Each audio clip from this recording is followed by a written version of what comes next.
الكلام أيضا هذه الليلة إن شاء الله على فضائل ابن مسعود، عبد الله بن مسعود ابن أم عبد، صاحب رسول الله صلى الله عليه وسلم وخادمه في الحضر والسفر، وأحد الحفاظ الأربعة أو الخمسة على عهد النبي صلى الله عليه وسلم، وأحد السابقين في الإسلام. وقد علمنا أنه قد شهد بدرا وبيعة الرضوان، وشهد جميع المشاهد مع رسول الله صلوات الله وسلامه عليه. عبد الله بن مسعود رضي الله تعالى عنه بعدما أسلم اجتمع جماعة من أصحاب النبي صلى الله عليه وسلم، والنبي بمكة مضيق عليه وعليهم، يختفون في دار الأرقم بن أبي الأرقم المخزومي، يتسللون إليها تسللا، وهي أول مدرسة علمية دينية شرعية كان النبي صلى الله عليه وسلم يذهب إليها، وكان الصحابة رضوان الله تعالى عليهم يتسللون إليها، وهي بجوار الصفا. ولا زال موضع الدار دار الأرقم معلوما موجودا إلى يومنا هذا ملازقا للصفا، وبحمد الله تبارك وتعالى رغم تجدد الزمن وتقلب الأيام والسنين كانت موضعا لأصحاب النبي عليه الصلاة والسلام، وعقب ذلك أصبحت موضعا لدراسة سنة النبي صلى الله عليه وسلم. والدولة السعودية حفظها الله ووفقها وزادها توفيقا جعلت دار تحفيظ القرآن بها اليوم. اجتمع الصحابة المسلمون في ذلك الوقت وهم قلة ضعفاء، منهم عبد الله بن مسعود، فقال بعضهم: إن قريشا لم يسمعوا هذا القرآن، فهل منكم من يجهر بهذا القرآن ويسمعه قريش؟ فقال عبد الله بن مسعود رضي الله تعالى عنه: أنا أذهب إلى المسجد الحرام عندما يجتمع كبار قريش في أنديتهم بالمسجد الحرام، وأقرأ القرآن وأجهر به، أسمعهم كلام الله تعالى رغما عنهم. قالوا: لا يا ابن مسعود، ليفعل ذلك من كان له عشيرة تدافع عنه، أما أنت فلا عشيرة لك. قال: والله إني لأسمعهم. فذهب إلى المقام ضحوة وطاف بالبيت، وعندما أتى إلى المقام وقريش في أنديتهم، يعني في مواضع التجمع، بنو سهم، بنو عدي، بنو جمح، بنو مخزوم، كل له موضع، لأن الجاهلية أو العرب أو قريش كانوا يقدسون الكعبة، وكانوا يعلمون حرمتها، وكانوا يعلمون حرمة الحرم. ولهذا لما أرادوا أن يبنوا الكعبة اتفقوا على أنهم لا يبنونها بمال حرام، لا بثمن خمر ولا زنا ولا بغى ولا ربا. ولهذا بنوا الكعبة على الوضع الذي ترى، وتركوا الجزء الشمالي إلى أن يجدوا المال الحلال، فلم يجدوا المال الحلال ليكملوا بناء الكعبة على الوضع الذي فعله إبراهيم الخليل عليه وعلى نبينا أفضل الصلاة والسلام، إلى أن جاء الله تعالى بالإسلام. قريش وهم في جاهليتهم وهم على شركهم وضلالهم كانوا يعملون أعمال عظيمة جليلة، لهم رفادة، لهم سقاية، لهم دار الندوة. فعلى ذلك قصي جد النبي عليه الصلاة والسلام الحجاج والعمار إذا وصلوا إلى مكة لا يحتاجون إلى طعام ولا إلى شراب.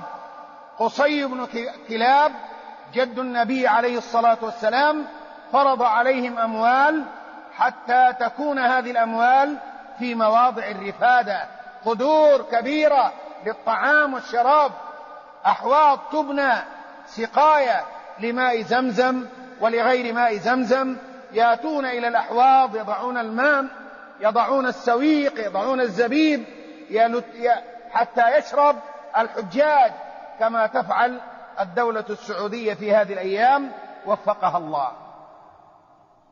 يجتمعون في دار تسمى دار الندوة، يقومون بحجابة البيت. كل هذا من أعمال قصي بن كلاب، ولهذا تراهم يطوفون، يصلون، يحجون، يعتمرون. البلوى التي جاءتهم من الشرك، يعبدون الله ويعبدون غير الله. علقوا 360 صنم على الكعبة، لهم اللات والعزى وهبل وإساف ونائلة وأحجار صغار، يزعمون بأنه لا ذنب لها ونحن نعبدها لتقربنا إلى الله. الملائكة لا ذنوب لهم، ندعوهم، نتقرب إليهم ليخبروا الله تعالى عنا. من هذا الباب جاء الشرك. وكانوا يقولون لا إله إلا الله، إلا أنه على نحو آخر. إذا اعتمروا أو حجوا قالوا لبيك اللهم لبيك، لبيك لا شريك لك لبيك إلا شريكا تملكه وما ملك. من هنا جاءهم البلاء. لكن جاء الله تعالى بالإسلام، فأمرنا رسول الله أن نوحد الله ونؤلهه ونعبده ولا نعبد سواه. القرآن أمرنا بذلك: قل إن صلاتي ونسكي ومحياي ومماتي لله رب العالمين لا شريك له، لا شريك له، لا أصلي لغيره، لا أسجد لغيره، لا أدعو غيره، لا أستغيث بغيره، لا أطلب المدد من غيره، وإنما أقول كما قال إبراهيم الخليل عليه الصلاة والسلام: وإذا مرضت فهو يشفيني والذي يطعمني ويسقيني. وإذا مرضت فهو يشفيني، يحييني ويميتني الله، وهو الذي يصمد إليه. المطلوب فيما لا يقوى عليه الخلق، وما يقوى عليه الخلق: أقرضني ريالا 10، ارفع لي هذا المتاع، اعطني ثوب، مما يقدر عليه الخلق، هذا لا بأس به ولا مانع منه. ولكن طلب المدد من ميت، من غائب، دعاء غير الله تعالى. والله جل وعلا يقول في كتاب العزيز: إن تدعوهم لا يسمعوا دعاءكم ولو سمعوا ما استجابوا لكم ويوم القيامة يكفرون بشرككم ولا ينبئك مثله خبير. ويقول جل وعلا في كتابه: له دعوة الحق، له دعوة الحق والذين يدعون من دونه لا يستجيبون لهم بشيء إلا كباسط كفيه إلى الماء ليبلغ فاه وما هو ببالغه وما دعاء الكافرين إلا في ضلال. شبه الله تعالى من يدعو غيره فيما لا يقوى عليه إلا هو، شبهه الله تعالى بشخص معتوه غير عاقل، يأتي إلى فم بير ويقف على فم البير وليس بيده سقاء ولا رشاء ولا ماطور، ويبسط يديه إلى الماء وينادي الماء: يا ماء اطلع، يا ماء اطلع، يا ماء اطلع، ضرب الله تعالى مثل من يدعو غيره بهذا المجنون المعتوه. ولذا قال الله تعالى: والذين يدعون من دونه لا يستجيبون لهم بشيء إلا كباسط كفيه إلى الماء ليبلغ فاه وما هو ببالغه وما دعاء الكافرين إلا في ضلال. ولذا سمى الله تعالى من يدعو غيره مضل كافر بعيد عن الطريق الذي أراده الله تبارك وتعالى. الشاهد في هذا الكلام: قريش تعرف الله، تصلي، تحج، تفعل بعض الخير، ولكن ما نعبدهم إلا ليقربونا إلى الله. أجعل الآلهة إلها واحدا إن هذا لشيء عجاب. نحن نعبد الله ونعبد غير الله، فالله أكرمنا ببعثة هذا النبي الكريم صلوات الله وسلامه عليه، فعلمنا معنى لا إله لا معبود حق إلا الله تبارك وتعالى. جاء ابن مسعود بعدما طاف وأتى عند المقام وقرأ: بسم الله الرحمن الرحيم، الرحمن علم القرآن، خلق الإنسان علمه البيان. وظل يقرأ في سورة الرحمن، وقريش في أنديتهم يسمعون ما يقول ابن أم عبد. قالوا: ماذا يقول ابن أم عبد؟ قالوا: يقرأ القرآن الذي نزل على محمد. فقاموا على ابن مسعود وانهالوا عليه ضرب، أدموا وجهه جسده، ولم يدافع عنه أحد. فعاد إلى أصحابه رضوان الله تعالى عليهم وهو على هذا الحال، فقالوا له: لقد كنت في غنى عن هذا. قال: والله إني سأعود وأسمعهم أخرى. القلب عامر بالإيمان، لا يبالي بأي شيء يحصل له بعد ذلك، كما قال الآخر: ولست أبالي حين أقتل مسلما على أي جنب كان في الله مصرعي. ابن مسعود رضي الله تعالى عنه وأرضاه مناقبه كثيرة وفضائله شهيرة، ولكننا نريد أن نمر على ما ذكر لنا الإمام مسلم رحمة الله تعالى عليه في هذا الباب. ذكر الإمام مسلم رحمة الله تعالى عليه حديث الأعمش عن شقيق عن عبد الله بن مسعود أنه قال: ومن يغلل يأتي بما غل يوم القيامة. ثم قال على قراءة من تأمروني أن أقرأ؟ فلقد قرأت على رسول الله صلى الله عليه وسلم 79 سورة، ولقد علم أصحاب رسول الله صلى الله عليه وسلم أني أعلمهم بكتاب الله، ولو أعلم أن أحدا أعلم مني لرحلت إليه. هذا كلام ابن مسعود. وسبب هذا الكلام الذي قاله ابن مسعود رضي الله تعالى عنه أن أمير المؤمنين عثمان رضي الله تعالى عنه أراد أن يجمع المصاحف على قراءة واحدة، فجمع المصاحف وأراد أن يحمل الناس على أن يقرأوا بقراءة لا تتعدد القراءات. لهذا لما التمسوا من ابن مسعود رضي الله تعالى عنه أن يأتي بمصحفه وله طلاب وله مريدون يقرؤون عليه، قال لهم: غلوا مصاحفكم، اشتروها، اكتموها، لا تعطوها عثمان، ولا يضيركم ذلك، فإننا نغل كلام الله ونحفظه، وإذا ما أتينا يوم القيامة من يغلل يأتي بما غل يوم القيامة، لا نأتي بركاز ولا بكنز، وإنما نأتي بكلام الله. هذا الكلام يقتضيني أن أشير لك إشارة عابرة فيما يتعلق بهذا المصحف بكلام الله تعالى الذي أنزله الله تعالى على نبينا الكريم صلى الله عليه وسلم خلال 23 عام. هذا المصحف المجموع بين الدفتين أوحاه الله تعالى إلى نبيه ورسوله منذ أن نزل عليه: بسم الله الرحمن الرحيم، اقرأ باسم ربك الذي خلق، خلق الإنسان من علق، اقرأ وربك الأكرم الذي علم بالقلم، علم الإنسان ما لم يعلم. والنبي صلى الله عليه وسلم بمكة وقد بلغ 40 من العمر، فصار الوحي يتتابع.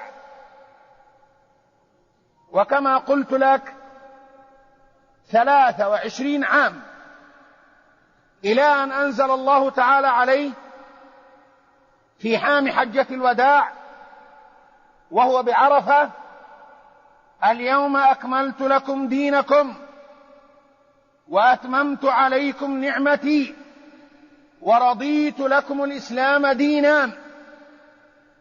ديننا شرعنا في هذا الكتاب المجيد الذي وصفه الله تعالى بقوله: لا يأتيه الباطل من بين يديه ولا من خلفه تنزيل من حكيم حميد، من الله. والذي قال الله تعالى في شأنه: إنا نحن نزلنا الذكر وإنا له لحافظون. قرآنكم محفوظ لا يتغير ولا يتبدل. التوراة غيرت ملايين المرات، الإنجيل غير ما غير، ولكن هذا الكتاب الذي تراه بين الدفتين الله جل وعلا تعهد بحفظه. بإمكانك اليوم أن تعود بعد العشاء إلى دارك وتتتبع محطات الإذاعة في آسيا، في إفريقيا، في أوروبا، في استراليا، في أمريكا، في نيوزيلند. تتبع، وإذا بقارئ يقرأ في هذه البلاد، وآخر يقرأ في إفريقيا، وآخر في أستراليا، وآخر في أوروبا، وآخر في أمريكا. الكلام هو الكلام. أنت العربي تنطق بما ينطق به من كان في هذا العالم. والقضاء الإسلامي في جميع العالم الإسلامي الذي لم يجنح إلى الدستور الإنجليزي والفرنسي، إذا كان آخذا بهذا القرآن، حكم الله تعالى هنا هو حكم الله في الشرق، في الغرب، في الشمال، في الجنوب، إلا إذا غير المسلمون. فإذا غير المسلمون ومالوا إلى الشرق ومالوا إلى الغرب، كتاب الله باقي لا يتغير ولا يتبدل. وقد مضى على هذا الكوكب الأرضي، أقول مضى على هذا الكوكب الأرضي قرابة 14 قرن لا يحكم إلا بهذا القرآن في جميع هذا الكوكب، إلى أن بعدنا عن الله وانحرفنا عن صراط الله وتركنا هذا الكتاب. استعمرنا فرنسا، بريطانيا، بلجيكا وغيرهم من المستعمرين، فاستطاعوا أن يلزمونا بدستورهم وقانونهم، ولذا تركنا هذا الكتاب وما صرنا نعود إلى هذا الكتاب إلا في الأحوال الشخصية فقط.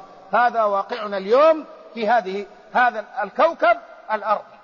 قبل ذلك الخليفة العثماني وهو في بلاد اسطنبول، جميع العالم، وكان يقال للخليفة خليفة ما بين الخافقين، لا يحكم إلا بكتاب الله ولا يحكم إلا بالمجلة، والمجلة إنما أخذت من كلام الله تعالى ومن الفقه الإسلامي. لكن لما جاء المستعمر غزا عقولنا، ملك قلوبنا، أتانا بما أتانا به، ولذا تفرقنا شذر مذر. فتجد بلادا تحكم بهذا الكتاب، وأخرى بنظام وقانون فرنسا، وأخرى بقانون إنجلترا، ولكن القرآن لا يتغير ولا يتبدل، ولا يمكن بحال من الأحوال أن يتغير ولا يتبدل، لأن الله تعالى قال: إنا نحن نزلنا الذكر وإنا له لحافظون. هذا القرآن نزل خلال 23 عام على جماعة أميين لا يقرؤون ولا يكتبون، لكنهم حفظوه وعقلوه وعملوا به وحملوه إلى أقصى المعمورة. يا أخي والله ما كنا نتصور ما شاهدنا في هذه الأزمان خلال 70 عام، وبلاد ما وراء النهر، تركستان، قازستان، ما إلى ذلك، بلاد، هذه البلاد فتحت في القرن الثاني أو الثالث الهجري، بها مساجد، بها علماء، بها حفاظ، بها قراء، بها وبها، والبخاري منها، ومسلم منها، والترمذي والنسائي وابن ماجه والشيرازي وما إلى ذلك.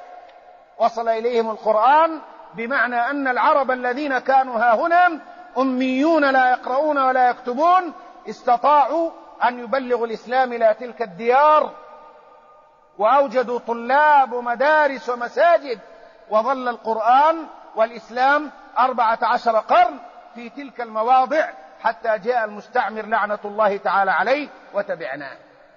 أقول اسمع من يقرأ في بلاد ما وراء النهر، أو اسمع من يقرأ في أي بلد على وجه هذا الكوكب الأرضي، أيختلف عن قراءتك أم لا؟ لا يختلف، لأن الله تعالى قال: بلسان عربي مبين.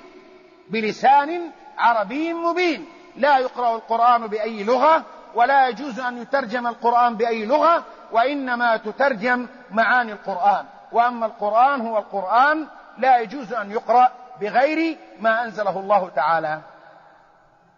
هذا القرآن يا إخوان كان الصحابة يكتبونه على حسب الحال، على الجلود، على الخروق، على ورق الشجر، على العظام.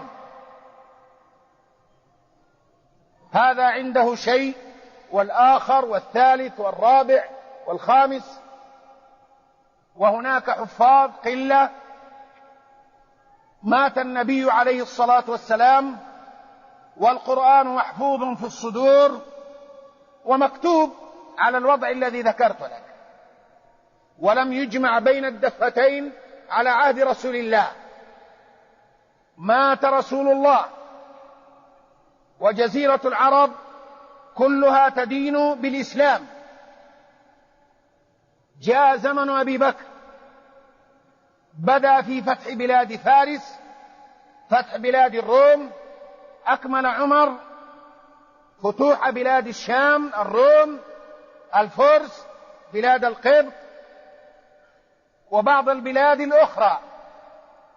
الصحابة خرجوا يجاهدون في سبيل الله، ما جلسوا في طيبة ولم يجلسوا في جزيرة العرب، وإنما القبائل العربية التي كانت تسكن هذه الديار على عهد النبي عليه الصلاة والسلام، مزينة، بلي، جهينة، غيرها من القبائل، ذهبت إلى مصر وإلى الشام وإلى العراق وإلى البحر الأبيض وإلى خوارزم وإلى قازستان وباكستان وما إلى ذلك، وهي تحمل القرآن لتبلغه عباد الله. وقع قتال شديد، مات بعض القراء الذين يحفظون القرآن.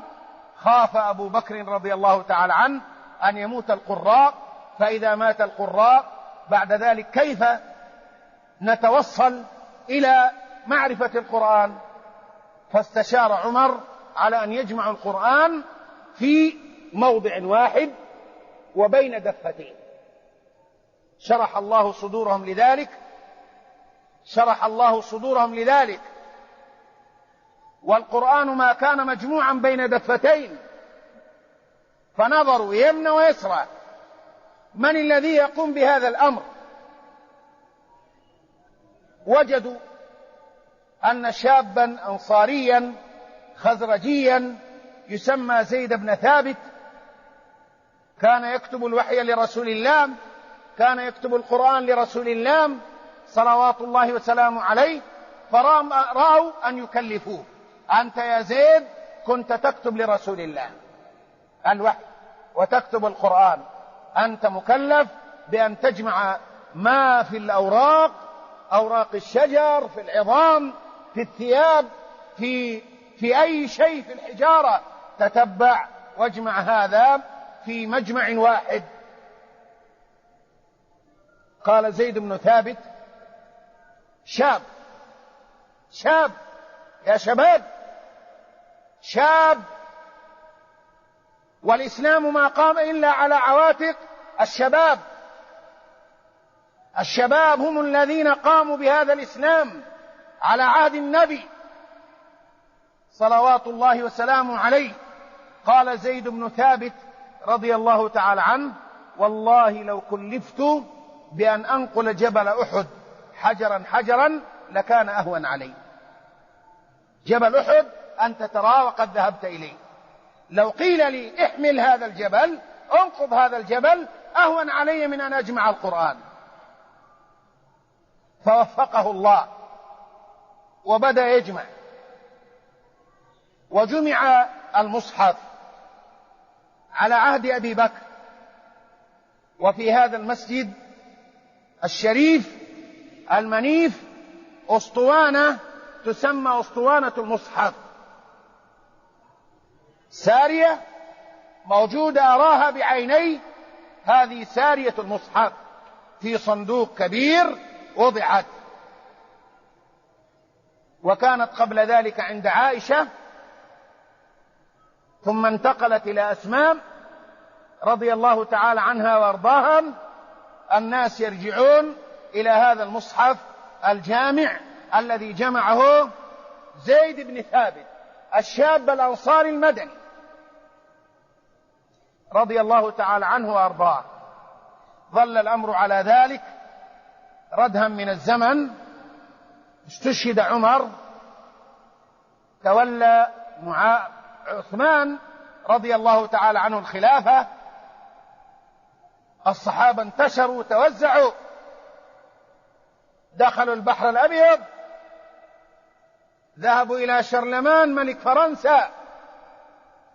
الجماعة الذين يسكنون في هذه الوهاد بين هذه الجبال في هذه الصحراء القاحلة ذهبوا إلى البحر الأبيض، إلى تكريت، جزر، وصلوا إلى شرلمان ملك فرنسا. لأي غرض؟ يريدون أن ينظروا إلى حضارة فرنسا، مدنية فرنسا؟ لا والله، وإنما ذهبوا ليدعوا فرنسا وبريطانيا وأوروبا والهند والسند إلى هذا القرآن الكريم. ونحن اليوم نذهب، وكثير منا من ذهب إلى البحر الأبيض، إلى فرنسا، إلى بريطانيا، إلى أمريكا، وأعتز وأفتخر بأنني أنا جبت البلاد وزرت أمريكا وكذا وكذا. ماذا عملت؟ ماذا صنعت؟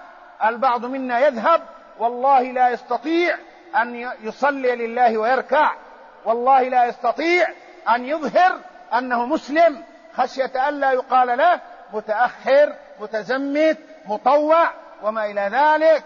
لكن السلف الصالح آباؤكم أجدادكم ما ذهبوا لتلك الحضارة الجوفاء. أثينا في حضارة، باريس في حضارة، اليونان في حضارة ما كان العرب عليها، لكن عندما ذهبوا إليها والله ما سلبت خواطرهم وما شغلتهم عن كتاب الله وعن الإسلام، عن كتاب الله وعن الإسلام والدعوة إلى الإسلام. يا شباب الإسلام، يا شباب الإسلام، قلت لك ليلة البارحة أن النساء أيضا ذهبن ذهب الصحابي الجليل عبادة بن الصامت رضي الله تعالى عنه، ومعه زوجه أم حرام بنت ملحان. أم حرام بنت ملحان امرأة أنصارية تسكن قباء، عبادة بن الصامت رضي الله عنه زوجها. ذهبت إلى البحر الأبيض، ركبت السفينة مع زوجها، تريد أن تسقي الماء وتداوي الجرحى وتبلغ لا إله إلا الله، وعندما أرادت أن تخرج من البحر سقطت فماتت، لأن النبي أخبرها بذلك قبل أن يموت صلوات الله وسلامه عليه. كان النبي يزورها ويذهب إليها في قباء، وهي قريبة له، هي خالة له من الرضاع. نام عندها مرة صلوات الله وسلامه عليه، فلما استيقظ وإذا به يضحك، قالت له: يا رسول الله، ما الذي أضحكك؟ قال رسول الله صلى الله عليه وسلم: إن أقواما من أمتي يركبون ثبج هذا البحر، ثبج هذا البحر، ملوكا على الأسرة أو كالملوك على الأسرة. قالت: يا رسول الله، ادعو الله أن يجعلني منهم. قال: أنت منهم. نام ثانية واستيقظ وهو يضحك، سألته أقال لها ما سبق أن قال؟ قالت: ادعو الله أن يجعلني منهم. قال: أنت من السابقين الأولين. خرجت في زمن معاوية رضي الله تعالى عنه وأرضاه، وهو الذي جعل الأساطيل البحرية التي تمخر عباب البحر. فلما أرادت أن تخرج ماتت رضي الله تعالى عنها وأرضاها. أكرر مرة أخرى: ما ذهبوا إلى تلك الديار للعمل، ما ذهبوا إلى تلك الديار لطلب المعيشة، ما ذهبوا إلى تلك الديار سياحة لأنهم يريدون بنات أوروبا وغير ذلك، وإنما ذهبوا إلى تلك الديار حملوا القرآن في صدورهم. الدعوة هي هجيراهم. يا شباب الإسلام، اتقوا الله في إسلامكم، اتقوا الله في دينكم، اتقوا الله في نبيكم.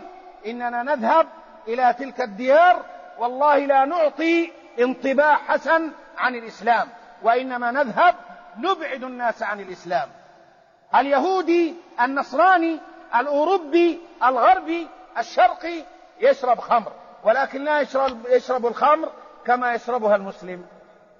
الغربي يأخذ جزء قليل من خمر ويجعل الماء أكثر ويشرب ولا يزول عقله. ولكن تعال إلى من ذهب للسياحة من أبنائنا وشبابنا المسلمين، وجد فرصة وإذا به يشرب القارورة كلها ويأخذها ويضرب بها رأسه. والحمد لله الذي جعل لنا عظة في هذه الأزمان بأن أشاع الله تعالى مرض الإيدز لئلا يذهب الناس ويفجروا في بنات الشرق والغرب، لأنهن مليئات بهذا المرض. والله تعالى قد أغنى المسلم بالزواج: يا معشر الشباب من استطاع منكم الباءة فليتزوج فإنه أغض للبصر وأحصن للفرج، فمن لم يستطع فعليه بالصوم فإنه له وجاء. والمقصود أن الصحابة لما ذهبوا وانتشروا وجابوا الأقطار، خاف عثمان رضي الله تعالى عنه أيضا أن القرآن يتلاشى وقد دخل الناس في دين الله، وكانت هناك قراءات مختلفة، هذا يقرأ وهذا يقرأ، فربما أن يقع تضارب، وربما أن يظن البعض أن القرآن يخالف بعضه بعض. فأراد عثمان رضي الله عنه أن يجمع القرآن الجمع الثانية. الجمع الأولى جمعها أبو بكر وعمر، الجمع الثانية قام بها عثمان. أيضا يكلف من نظر يمنى يسرى، فما رأى إلا زيد بن ثابت الشاب الأنصاري الأول الذي كان يكتب للمصطفى، بل زيادة على ذلك. اسمع: بعدما هاجر النبي إلى طيبة، بطيبة يهود يتكلمون بالعبرية أراد النبي عليه الصلاة والسلام أن يكلف من يتعلم اللغة العبرية، فكلف زيد بن ثابت وتعلم العبرية في أقل من 17 يوم، وصار يترجم لرسول الله ويكتب لرسول الله، وأي كتاب يصل إلى المستفهم يتناوله زيد ويقرأه ويترجمه ويكتب. أنا أقف عند هذه وقفة، ورزقي على الله. أقف وقفة بسيطة وأقول لنا قرابة 70 عام نتعلم الإنجليزية والفرنسية، لنا قرابة 70 عام في عالمنا الإسلامي نتعلم الإنجليزية والفرنسية. هل ترجمنا معاني كلام الله باللغة الإنجليزية الفصحى الصحيحة باللغة الفرنسية؟ من الذي قام بالترجمة؟ قام بالترجمة رجل من باكستان يسمى محمد يوسف علي قادياني، ملأ الترجمة بالبلاء والفساد، ولم يوجد، اسمحوا لي، عربي مسلم تعلم اللغة الإنجليزية ليترجم لنا معنى كلام الله. أتحدى وأقول هذا الكلام، لا يوجد خلال 70 عام 80 عام من ترجم لنا كلام الله من العرب باللغة الإنجليزية أو الفرنسية. لما؟ إيش السبب؟ أنا أتعلم الإنجليزية حتى أتوظف وأتعين ولأصبح ذيل ودلدول، ولكن زيد بن ثابت تعلم اللغة العبرية ليترجمها لرسول الله وليخدم الإسلام وليعمل للإسلام، وهذا هو الفارق. أنتم معي يا إخوان؟ أليس الوضع هكذا؟ والله إن هذا هو الوضع وهو الحقيقة.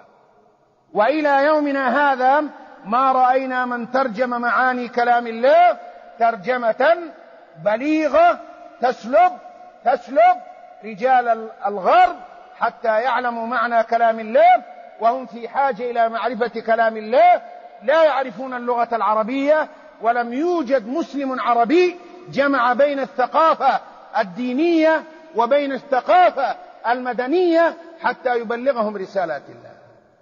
وزيد بن ثابت خلال 17 يوم تعلمها، ومع ذلك هو الذي جمع القرآن الجمع الأولى وجمع القرآن الجمع الثانية.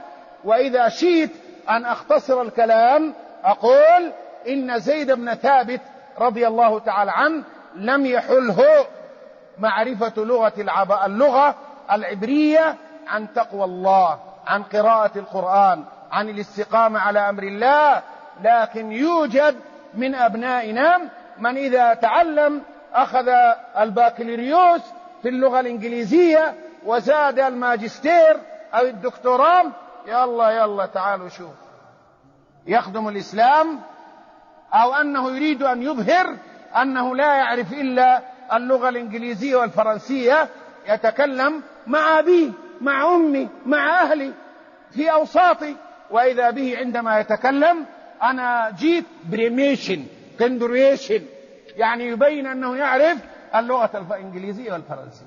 هذا واقعنا وهذا حاضرنا، فإلى الله المشتكى وحسبنا الله ونعم الوكيل.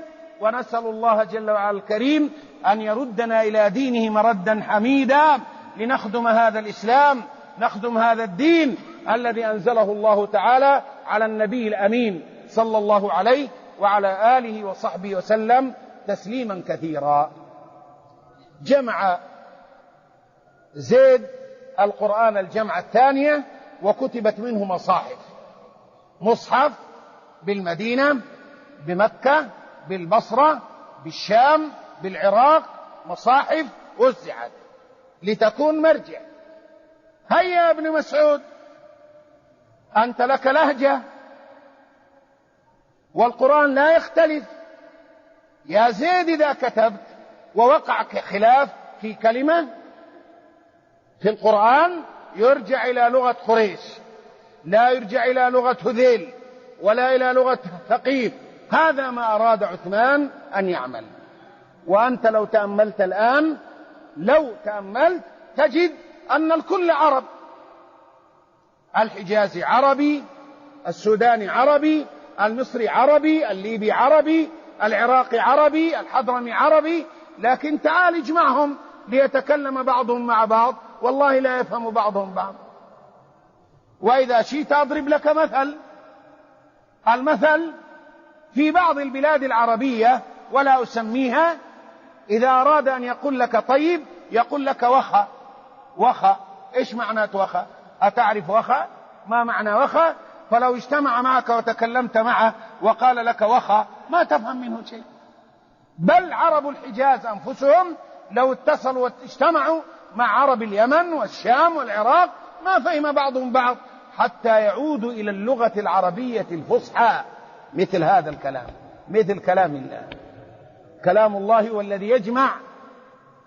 اللغة العربية الفصحى هي التي تجمع. حديث النبي هو الذي يجمع. اليوم بعضنا يقول امشي سيدة. ايش معنى السيدة؟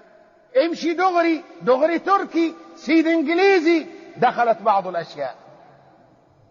الناس يلتمسون اصحاب النبي، وجدوا ابن مسعود، وابن مسعود فقيه عالم حافظ للقرآن وعالم بالسنن. قال أنا أجتهد رأيي. هذه المرأة لها الميراث وعليها العدة. لها الميراث يعني ترث الزوج، ولها الصداق الذي اصطلح عليه، ولها عليها العدة، مع أنه ما دخل عليها. والمرأة إذا عقد عليها الرجل ومات لها الصداق ولها الميراث، وعليها أن تعتد 4 أشهر وعشر. جاء ابن مسعود إلى طيبة، بلغه الخبر أن امرأة ماتت تسمى بروع بنت واشق، لم يفرض لها زوجها مهرا ولم يدخل عليها، فأمر النبي صلى الله عليه وسلم بأن لها الصداق وعليها العدة ولها الميراث، ففرح لذلك عبد الله بن مسعود. يجتهدون إذا ما وجدوا النص، فإذا وجدوا النص عادوا إليه.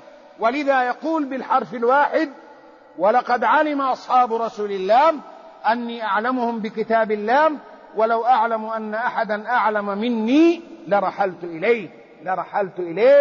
يرحل إلى الشام 30 يوم على بعير، يريد أن يسأل عن مسألة دينية علمية. بعض الصحابة ركب بعيره هنا، ابن عباس ركب البعير وذهب إلى الشام ليسأل أبا الدرداء عن مسألة. جاء إلى بيت أبي الدرداء وإذا في وقت الظهيرة، فجلس ابن عباس عند الباب، ما طرق الباب، خرج الصحابي يريد أن يصلي العصر، وإذا ابن عم رسول الله: يا ابن عم رسول الله أتيت؟ قال: نعم. قال: لما؟ قال: لحديث بلغني أنك ترويه عن رسول الله. قال: هل لا دخلت؟ قال: لا أوقظك، لا أنبهك، أمرنا بأن نحترم علماءنا. فقبله أبو الدرداء وقال له: أمرنا بأن نقبل أولاد نبينا صلى الله عليه وعلى آله وصحبه وسلم. ومنا، واسمحوا لي أن أقول: إذا نزلت عليه نازلة مسألة تتعلق بالشرع لا يتنازل أن يسأل العلماء. وما أكثر العلماء في بلادنا اليوم، ما يحتاج يسأل، هو يستطيع أن يفتي أو لا يسأل أو لا يبالي ولا يعلم. ويا ويل من لم يتعلم علم شرعه، يا ويل من لم يتعلم علم دينه، يا ويل من يقبل على الله جل وعلا وهو يوم القيامة قد تعلم ما يتعلق بأمور دنياه ولم يعلم ويتعلم ما خلقه الله تعالى لأجله. الله خلقنا لعبادته، الله خلقنا لعبادته، الله خلقنا لعبادته، وما خلقت الجن والإنس إلا أداة حصر إلا ليعبدوني. الرزق تعهد به هو جل وعلا لا إله إلا هو، لكن عليك أن تجمع بين علوم الدين وعلوم الدنيا. هذا زيد جمع بين علوم الدين وبين علوم الدنيا. علم الدين لا يمنع من علم الدنيا. من قال لك يا أخي والله نريد أن يكون في أبناء المسلمين من يجوبون الفضاء ويبقون في الفضاء ليس 6 أشهر، نريد أن يبقوا 6 سنين يجوبون الفضاء وينظرون في ملك الله وملكوت الله ويخرجون لنا نتائج أشياء. والله نريد من أبناء المسلمين العباقرة الذين يشقون الصدر والقلب والشرايين ويعيدون الكبد ويعيدون الكلية ويكونون أعظم من رجال الغرب وما إلى ذلك. الإسلام لا يحول عن ذلك، ولكن نريد من هؤلاء أنه متى ما جاء وقت الصلاة توضأ، استنشق، استنثر، استقبل القبلة، عبد الله، لأن الله أمره بعبادته. جاء رمضان صام مع الصائمين، اعتمر، حج، لأن هذا لله، والله تعالى ما خلقنا إلا لهذا. والله المستعان، والله المستعان، والله المستعان، ولا حول ولا قوة إلا بالله العلي العظيم. الحديث الثاني كالحديث الأول عن مسروق عن عبد الله قال: والذي لا إله غيره ما من كتاب الله سورة إلا أنا أعلم حيث نزلت. الصحابة كانوا يقرؤون القرآن ليس على حالنا وليس على وضعنا. عمر رضي الله تعالى عنه جلس 2 سنين يتعلم سورة البقرة. عمر غبي؟ لا. أعجمي؟ لا. 2 سنين في سورة البقرة. ظل 2 سنين لأنهم إذا قرأوا الآية لا يتجاوزونها حتى يعلموا معانيها وحتى يعملوا بها. وبعدما قرأها 2 سنين ذبح بقرة، لأن الله قد وفقه لأن يعلم سورة البقرة. فابن مسعود يقول هذا الكلام من دون مبالغة: والذي لا إله غيره ما من كتاب الله سورة إلا أنا أعلم حيث نزلت، وما من آية إلا أنا أعلم فيما نزلت، ولو أعلم أحدا هو أعلم بكتاب الله مني تبلغه الإبل لركبت إليه وذهبت إليه وسألته. وطلب العلم فريضة على كل مسلم ومسلمة. الحديث الثالث قريب من هذا الحديث وفيه دلالة على فضل عبد الله بن مسعود رضي الله تعالى عنه. الحديث عن شقيق عن مسروق تلميذ ابن مسعود قال: كنا نأتي عبد الله بن عمرو بن العاص. وعبد الله بن عمرو بن العاص هذا شاب قرشي يمتاز بكتابة حديث رسول الله، ويمتاز عبد الله بن عمرو بأنه صالح عابد زوجه أبوه. فمضى اليوم